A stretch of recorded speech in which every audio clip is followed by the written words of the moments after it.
Гиластын жалбырактары таштабай калды. Бул эмне оору? Былтыркы жылы резкий суук болду дагы күзүндө. Жашыл жалбырактарды бүтүндөй суу уруп кетип, таштабай калды. Бул оору эмес. Негизи даярданып жетишпей калды да мынакей. Бул жерден үзүлөт. Туугандар, бакты дарылоо кесип бүткөндөн кийин максатка ылайык жүргүзүлүшү керек. Биринчи бакты караңыздар. Осмотр жасаш керек. Мына ушул шире чыгып бүтүндөй гүлү менен кургап калган бул. Аз алып көрсөтөйүн, мынакей бул манилиоз деген оору, мынакей желим чыккан, мынтип кургап калат. Бул кышы менен турду дагы туугандар. Бул жерде козу карын оорулары, манилиоз, клейстерспориоз жана башка оорулар туруп калды. Мына ушул жерде кышында азыр көрүп атабыз, шитовкалар дагы бар мынакей. Бул жерде шитовкалары бар. Демек, бакта майлуу препараттарды жана ошондой эле козу карын ооруларына каршы дарыларды жүргүзүшүбүз керек болот. Мына бул жерде дагы турат. Демек, бул бакта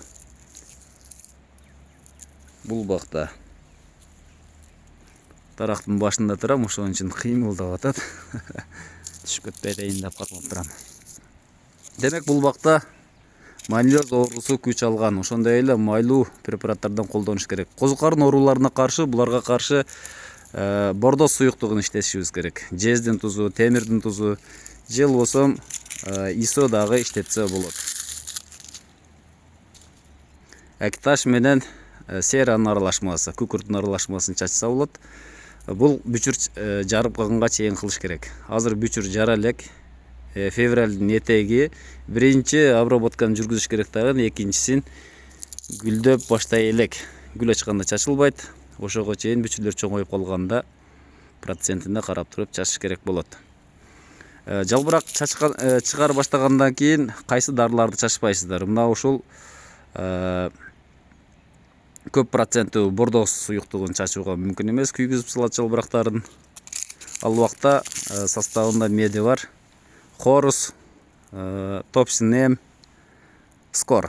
Анан жылда бир эле скорду пайдалана бербеңиздер. Бизде ооруга каршы кайсы десең эле шарт карматып коет скорду.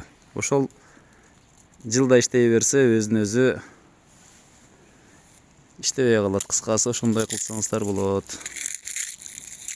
Туруктуулук деген нерсе бар да. Ошол нерсе болуп калат. Так. Мына туугандар.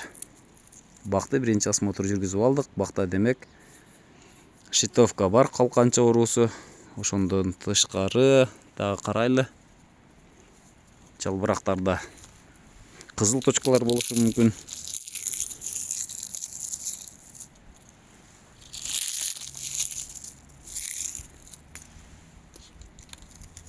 Буларда оору жок, болгону ошол күздө түшпөй калып кеткен жалбырактар. Демек, бул жерлеринде шитовка оорусу бар экен. Анда эмесе бута бүткөндөн кийин дарылоо иштерин жүргүзөбүз. Сиздер менен Багыстыр Кыргызстан каналы болду. Тынчаман болуңуздар туугандар.